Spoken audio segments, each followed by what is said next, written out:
ओम नमः शिवाय महारुद्राय वावाधवळेश्वराय नमो नमः।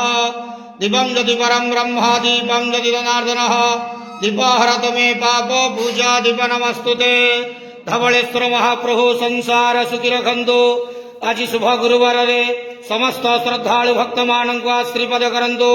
समस्त श्रद्धालु भक्त मानकर मनस्कामना पूर्ण करंतु। कर्म क्षेत्रोन्नति करंतु। ग्रहरिष्ट खंडन करंतु। जगतर मंगल करंतु। विश्वर कल्याण करंतु। आपणकर नाम प्रकाश करंतु। सेवकर डाक श्रवण करंतु। समस्त गवसा भक्त मानकर मनस्कामना पूर्ण करंतु। महाप्रभु धवळेश्वराय नमो नमः। संसार सुखी रखंतु आनंद गवार हरि बोलो।